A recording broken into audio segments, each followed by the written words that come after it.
So my name is Christine Penny. I am the Global Training and Author Support Manager for Cambridge University Press. I work quite a lot in sales, but I also work quite a lot with editorial. Um, I really enjoy my work. I love working with authors. I love the possibility of even just the idea of potentially getting published someday. You might be joining us having published a lot already and you're curious to know about Cambridge's process, or you might not have published at all. Um, you're in luck if that second one is you. This session is geared toward people who are unfamiliar with journal publishing in general. This is a bit of an overview. And again, just to kind of repeat, this is also geared toward people who are interested in publishing in journals. Less books, although many of the same principles still apply, but this is geared toward journals, and we kind of give you a bit of the behind the scenes look about what it takes, not only for you to submit, but for you also to be successful.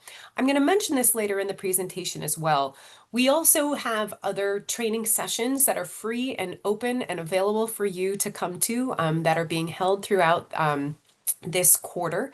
They're being held basically every 3 weeks. Our first one has passed, but we do have the free and available link to that session that you're welcome to watch anytime to get more information. You're also welcome to join us there.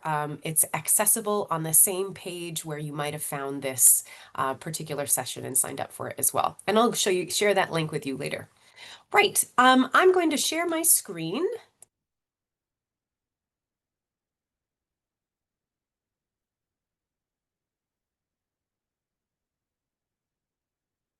Which hopefully should be visible to you. Excellent. Okay. So this session is meant to be a general overview. If you're here for some really distinct or pointed subject content, I will not be sharing that with you today, especially if it's in the sciences. I did not study the sciences, so I likely would not be able to help you other than to send you in the right direction. So, today, we're going to talk about what open access is, because that is a bit of a critical part in what we're talking about. I'll also go over the very general, I call them the 7 steps to publication. And then I'll talk to you about the support and resources that are available to you. This email address is going to come up a few times. Feel free to ask questions at this email anytime. I do not manage this particular inbox, but I get queries from this inbox constantly. We're always talking to each other here at Cambridge, so if your question needs to come to me, I will get it. Okay, now I recognize that this might not be something you're going to verbally answer, but here's something for you to consider. This might also be a really obvious answer to you, but I feel like some people haven't thought about it. How could publishing in a journal affect your academic career? Also, why does it even matter? So it's also possible that this is maybe an obvious answer, but I think some authors haven't chewed on the specifics for that. So here's my thinking about this. If you were to be able to publish, this is going to do a lot for your career from our view. It'll help you establish credibility. It'll establish your work into a recognized contribution in your field. And it'll get you well on your way to moving forward and moving to becoming somebody who is known. Speaking of networking, it'll also expand your network because, of course, the goal is to get people to read your content and to start and join the conversation about what you're trying to say. Maybe you're responding to what somebody else has said. Now is the time and the place, kind of the public and the visible place, to put your words out there. Of course, you want to impact the world. And then the other thing is, and of course, it will build your reputation. Of course, the more known you are, you will establish a reputation for yourself. But it will also advance your career. Some institutions are not even interested in taking you on unless you have published. So there are a lot of good reasons why publishing in a journal might be right for you. This is who we are at Cambridge. I recognize that there are many publishing houses throughout the world, whether they are academic presses or independent presses. There's a lot going on in the publishing industry. But for us at Cambridge, we really pride ourselves on our integrity and our ethics. There's a lot of conversation circling about maybe journals or companies that are kind of using their authors and trying to make a lot of money off of their authors, which is not what we're looking to do. Everything that we do is checked, double checked, even triple checked. Everything is highly peer reviewed. It is likely that you're familiar with Cambridge based on the fact that our integrity in the business is untouched. Um, we found ourselves on tradition and quality, and especially because we are one of the oldest, if not the oldest, academic publishers in the world, been around since Henry VIII, which is pretty amazing.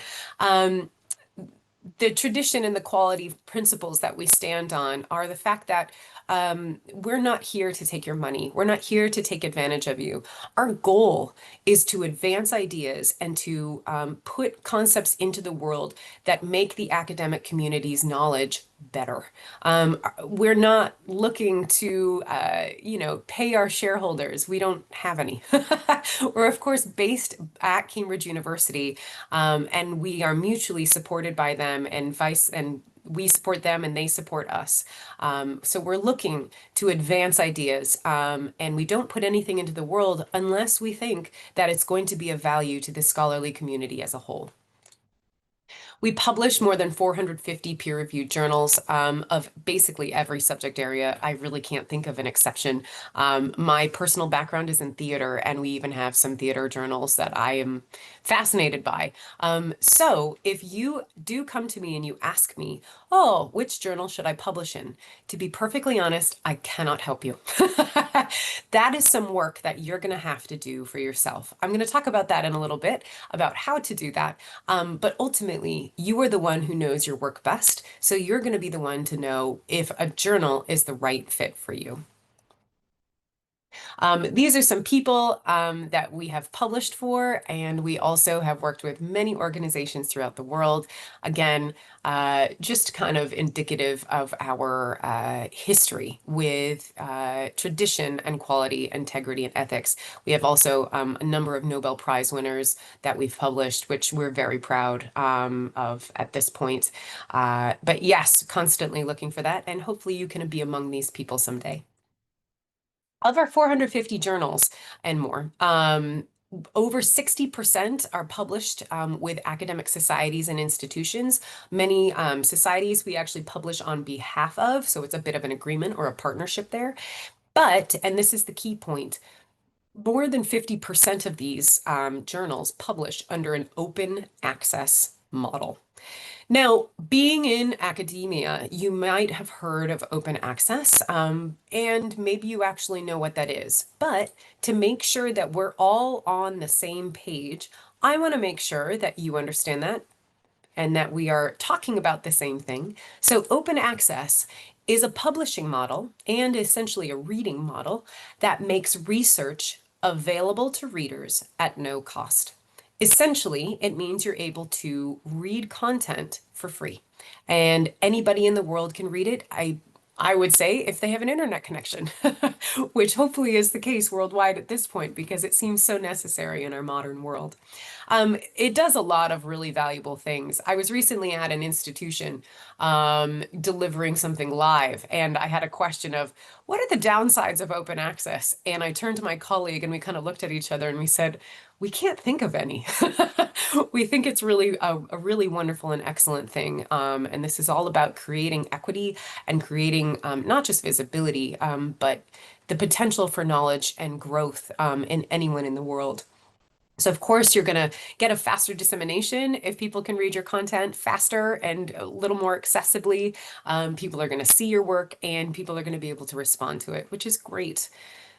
Of course, typically, so often work is hidden behind a paywall, which is the traditional subscription model. For instance, a library, it's almost like you purchase a magazine and you get a subscription to a magazine, and that magazine keeps coming with the new content until you choose to cancel your subscription. Well, open access basically is like, great, here is your access to that magazine or the journal for free. As an author, now from the publication side, if you are interested in publishing, you need to choose how you want your work to be shared and made available to the world. So, what Cambridge and other publishers have done, but what Cambridge has done, because we are so firmly founded on the idea that open access is necessary, it's the future, and this is what we will be doing no matter what happens, um, we have what is called a transformative agreement. It's possible. My guess is we have quite a variety of institutions represented here today. It's possible that your institution does have a transformative agreement with us. It's also possible that they don't, and that's okay. So a transformative agreement does this. It essentially is a sort of read and publish subscription model, not traditional subscription model, but what the library at the institution does, or the institution in general, they basically pay for access to read a certain amount of things at Cambridge.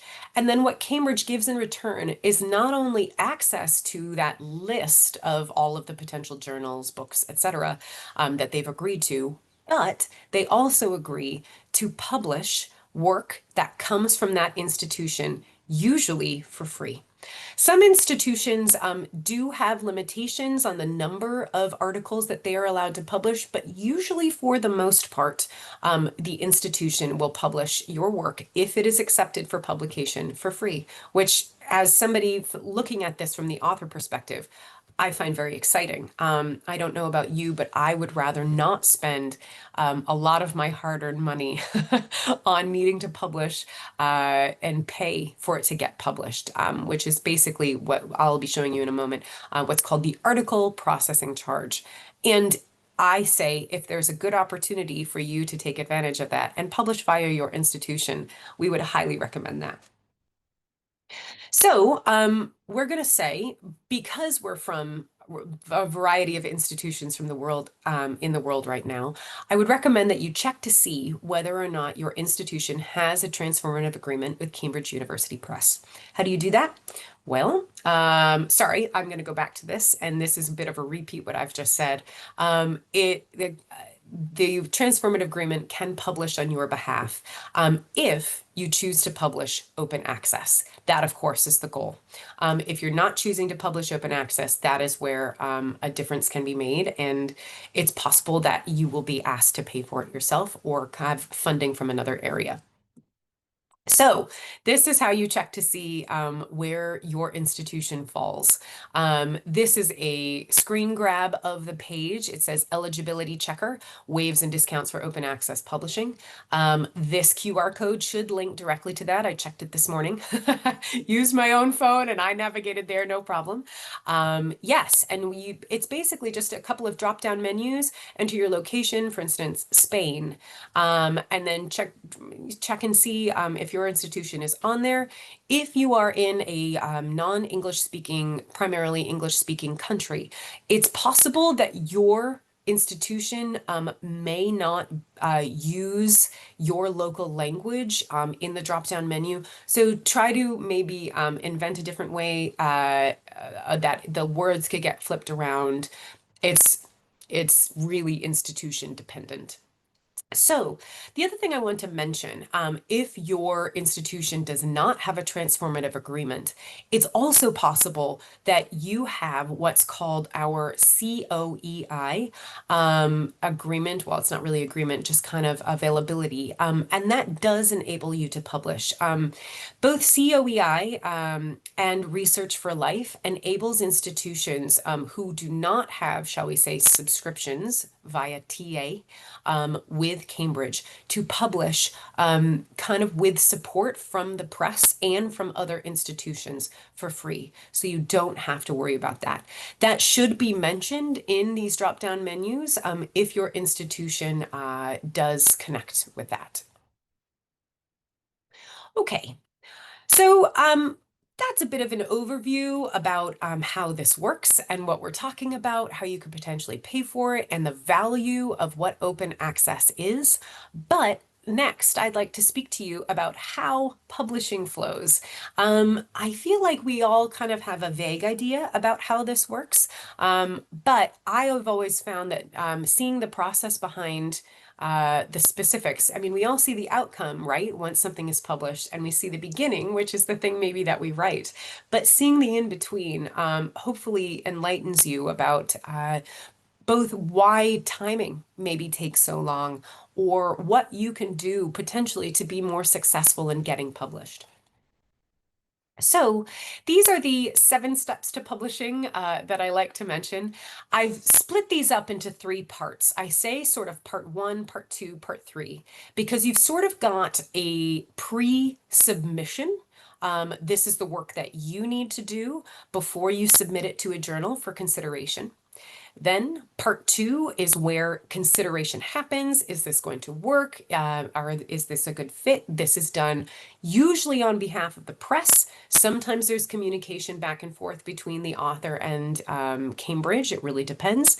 And then at that point, once if Cambridge decides to publish your content, that is where the APC transaction comes in, which is where you would go through and click, yes, we do have a transformative agreement, and I would love to take advantage of that with my institution. And then from there comes part 3, which is the article production and publication, which is very exciting. So, in the first phase, just as a reminder, in the preparation of your manuscript phase, as before you submit, something really important to consider is why you need to choose the right journal. I will say, for the most part, so often, an article is not selected or not essentially selected to be published because someone has submitted it to the wrong journal. Just because a journal is really popular, just because it's got really excellent metrics, I'm not going to talk about those today, just because you are the most you think that it's got the best visibility doesn't necessarily make it the right journal for you.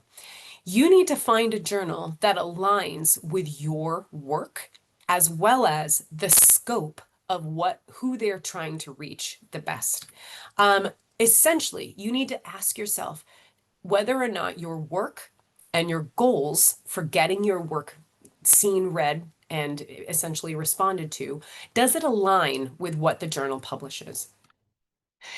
Now, if you're looking for a journal, you would go onto our site, which is called Cambridge Core. Like I said, if a journal is open access, like I said, we're veering more toward the majority with the aim of getting all of our journals open access by 2030, from my understanding. You can go to our website. Excuse me. This is called Cambridge Core. Even if you Google it, you will find it. And you can start searching your subject area, your journals, etc. We always highly recommend that you start talking to people in your network about, ooh, what are you familiar with?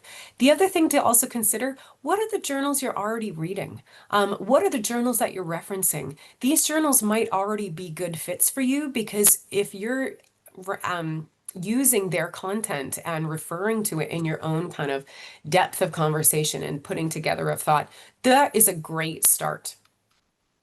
The other thing that you need to do is to write toward acceptance. I'm not going to talk a ton today about quality writing and academic writing, but you need to make sure that you're not submitting work that is either incomplete, that has poor data, that has kind of unsupported content. Maybe English is not your first language, and you're like, oh, it's okay. They'll take care of my English for me. They won't. They're not interested. Your work I think in your mind, probably should be ready to publish when you submit. Now, if it gets chosen to be published, will it be published like that? Not necessarily. It's actually quite rare for something to get submitted and then just taken on face value. That does not happen very often. That being said, you need to have your work and your content ready to go at the point of submission. Here's a bit of a list that I've kind of compiled for you, and maybe some ABCs: accuracy, brevity, and clarity. Is it accurate? Is your data good?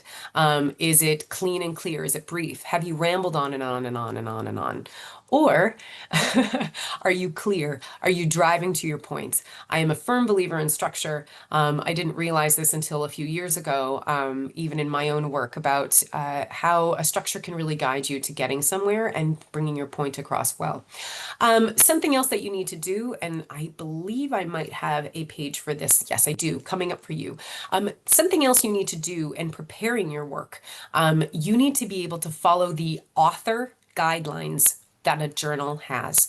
Once you have selected your journal, you need to go to that part of the page and see what exactly they're looking for. If you submit outside of their guidelines and think, oh, it doesn't matter, it's flexible, it's no big deal, it is a big deal. They can really easily, it's called a desk rejection. They can easily be like, oh, they didn't follow basically our list of what we're aiming for and what we've asked for. And if they can't do that now, why should we expect them to do it in the future? So start yourself off well and follow their author guidelines, which I'll show you in a bit. Again, you'll be getting these slides. I'm not going to go over all of these elements, but I thought this might be a helpful list for you.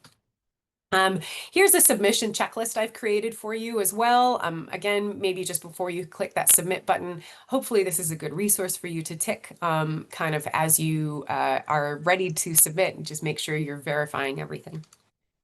Okay, so this is a screenshot of a page on Cambridge Core. This is our Journal of Child Language. And we're going to pretend that you have gone to that core page I showed you previously. You've navigated and you've decided, oh, I think this might be the journal for me. You've done some research, you've read some stuff that they've done, and you've kind of inquired. Now, it won't have these little yellow boxes around everything. It's just to draw your attention. But you'll see journal information is a great place to go, and you'll see down on the left, it says author instructions. Those are the author guidelines I was talking about. That is where it's going to show you the specifics of what this journal is looking for. I will also say every journal is unique. They're all looking for different things. So don't assume that just because it's a Cambridge journal that the other one is going to be the same as this one. Nope, not the case at all. Okay. Now, let's pretend you've done all of that stuff. You're ready, you're raring, you're like, oh, my article is just the best it can be from what I can do with it. And you're ready to submit. This is how you submit. It's not too tricky, actually. I'm going to go back by a slide. You'll see it's the same thing. Every single one of our main journal pages has that little submit your article bit at the top of the page. And this is a bit of a zoom in right there, submit your article.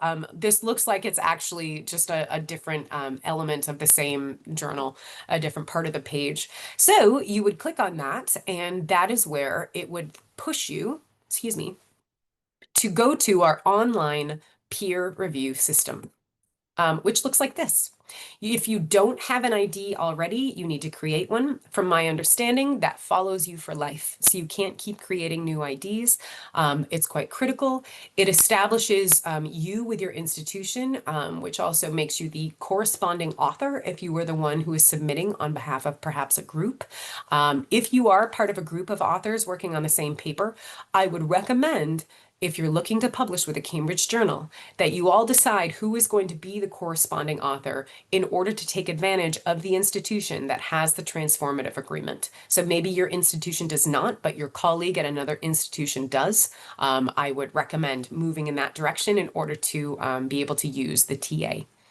So you craft this, you log in. I'm not going to tell you how to do that because that's pretty straightforward. We have to do that for a lot of things in life nowadays. And then from there, you basically just have to follow the steps 1 through 7. Again, I'm not going to give you all the details and specifics on that. It is not especially difficult. But yeah, this is where you fill in all of your information, and then you add in your materials, etc. And then you click submit. and it's through. And then basically from there, if I were to go back to our 7 steps, we've now moved into the phase of part 2, which is also a little bit of waiting. Cambridge, and from my understanding, publishing in general, does not function quickly. They're getting submissions all the time, but they also want to make sure that it's the right content for them. I can't give you a timeline on every single journal or every single kind of desk reader. Every journal is different. And like I said, we've got over 450. So I can't speak for every single one individually, but it does take some time for them to review your work. If it's at a quality place, they will then take your work and submit it to peer reviewers. They are professionals, likely colleagues of yours at different institutions throughout the world who don't have conflicts of interest in what you're talking about, or with perhaps you or etc. But that being said, you can, they are also very familiar with your field. They're not just like sending a theater person stuff to somebody in the sciences. Thank heavens. That wouldn't make sense. So, when you're in this phase, it's really possible that things get a little tricky. This is kind of what this looks like. Don't get overwhelmed by all the colors or even the words, but essentially, let's say you finished your journal article, you've submitted it to the journal, and then this is kind of how it goes behind the scenes. And I'll lay this out in Word format in just a moment, in outline format. Basically, a journal editor will screen the paper, and if they realize that your language is quite poor or it's not the right content for them, just right off the bat, you'll get what's called a desk rejection, and they'll send it right back to you and say, hey, this isn't the right thing for us. Then if the journal editor thinks it's good, they'll send it to reviewers. And this is kind of where the party gets started. Most of the time, authors will have conversations with editors. There's going to be some back and forth. Editor will ask you about something, or you can push back, or you can say, actually, yeah, that's a good point. Yeah, and from there, I can't tell you how many times that'll happen. It's unique to every situation. But then from there, the editor will decide, oh, yes, this is the right thing for us. Tick the box, we'll publish, or no, maybe a different time, or not right now, or maybe a different journal, or, ooh, this research isn't really ready yet, based on all of our back and forth. And that's where a rejection will come. Now, and this is all basically the same thing. I don't need to repeat myself. I thought it might help to kind of lay it out without kind of the blocks, but it's the same concepts. Yeah, I'm not going to go over these specifics, but these are kind of the decisions or the outcomes of peer review. This is hopefully a good resource for you that will support you potentially in your process if you choose to submit with us. But I want to say that whatever happens to you in your peer review process, that rejections are not dead ends, but valuable opportunities to refine your research. Just because they said no this time doesn't mean that you have bad work or bad research. Please do not take this personally. It is not personal at all. It's also just possible that they've found something that they're like, oh, this isn't a good fit for our journal. But it doesn't mean that you can't bring it to another one at the time. I will also take this moment and opportunity to say, and I feel like a lot of people do know this and they are familiar with it, but it's also just behooves me to say, some authors have asked me, oh, can I submit to multiple journals at a time? No. You cannot. Ethically, that is, you can't shop around your article like it is your CV or your resume, like you're trying to get a job. That's not how this works. So essentially, once you choose a journal, that's why it's important to pick the right one, the one that you really think you have the best shot at. Because once you submit, that article stays with that journal until they decide to say no, thank you, or yes, we'll take it. So if they say no, thank you, and it's been 6 months, even a year down the road, that's a lot of time that could be lost in trying to get your word out there. So that's why we are, again, so adamant, and we highly recommend that you pick the right journal and that you make a smart choice from the beginning, rather than wasting your and even the editor's time. Okay, and then we're going to talk about the last part, which is our publication decision. I'm not going to go over this really heavily, but hopefully the publication decision happens in your favor. And that's where the APC transaction comes in. That's where the TA comes into play. And this is a bit about Creative Commons licensing. I'm not going to go into a lot of that detail. I talk about that in one of our workshops a bit more. But yes, and this is where you choose whether or not to publish open access. Something else you need to think about too in your journal selection. Does the journal publish open access? Again, that's quite critical, right? Yeah, and this, of course, the CC BY license is essentially saying what you want for your rights, what kind of rights you want to retain. Yeah.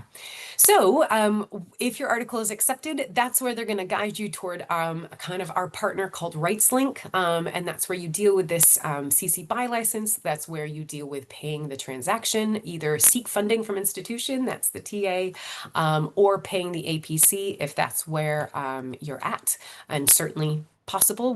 We don't discourage people from paying for themselves if that's what they want to do. Perfectly acceptable. Yeah, and then from there, it goes through a production process, which I won't get into the detail about. And then ultimately, it gets published, and you will get an email with a link to the published article, which is really exciting. Just to let you know, all of this more detailed information is available in like heavy text format on the Cambridge Core website. There's a ton of information if you want to inform yourself a little bit more, and I'll talk about that in just a moment. So that's a bit of the overview. That's how publishing works, a bit behind the scenes, both on your behalf and on publishing's behalf. So you're probably like, all right, maybe I do need some help with my language. And maybe I do need support with other things. So this is what we've got available for you. All of this is available on the Cambridge Core site. We've got user guides. We've got tons more resources, my apologies, and information for you to kind of learn how to do this better. Cambridge is also quite good. We've been told that our editors are quite good at being in personal communication with you during and throughout the process. And we're here to answer your questions. Again, I'll show you that email address again. That's called the oaqueries@cambridge.org. You can also talk to us in academic training. You'll see that's kind of my byline here. Academic training is our team. But yes, we're really, really happy to help. Something else, if you find that you want some feedback on your content before you submit it, if you find that you're struggling with crafting or creating graphics to kind of explain your concept a bit more, or even if you need help with translation, we would recommend going toward our author services. Author services are not part of transformative agreements, so this does require payment. Here's a link to it if you'd like to use that. I believe this is also a live link if you click in the computer once you get the PDF of this. Excuse me, author services covers a lot of things, and I'll show that to you in a minute. But if you're looking for help, this is the place to go before you submit to make your submission probably the strongest you can. Again, it's not necessary. The other thing is this does not, just because you use these services does not guarantee publication. That is not what this is for.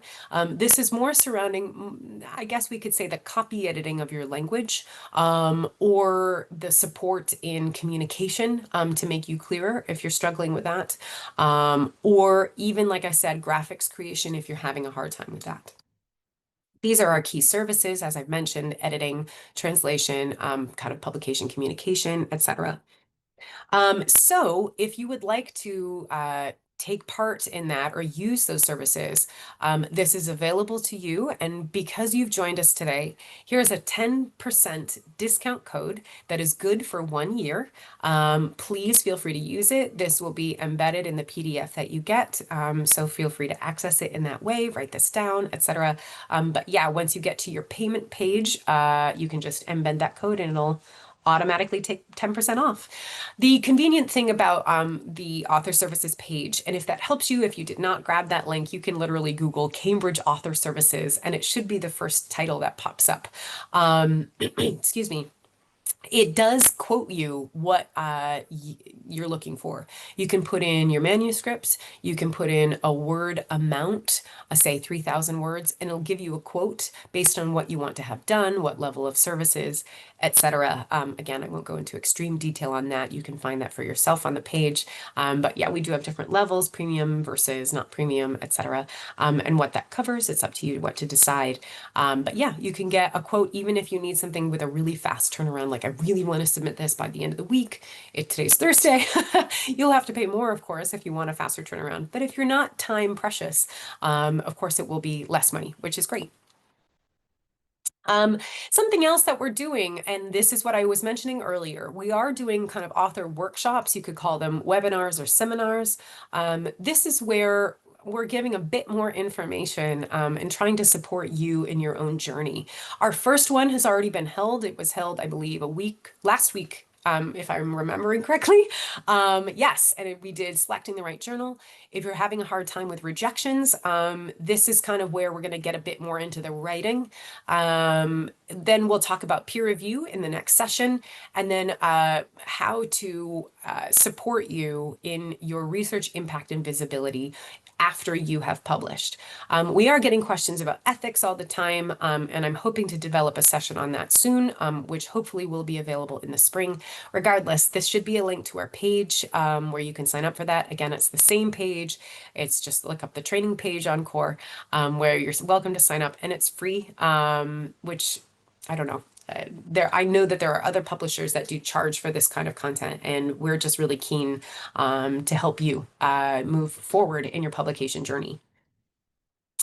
So that's what we've talked about today. We've talked about some open access content and what it is. I've talked about the steps to publication and the details that involves. And I've also showed you some author support and resources that are available to you.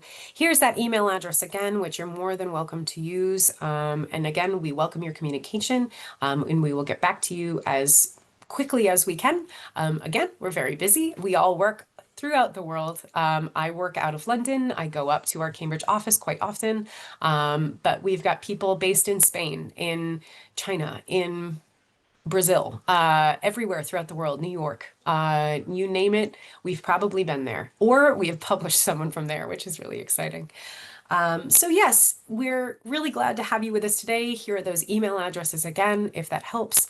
And for now, if you have some questions, please feel free to put them in the Q&A section.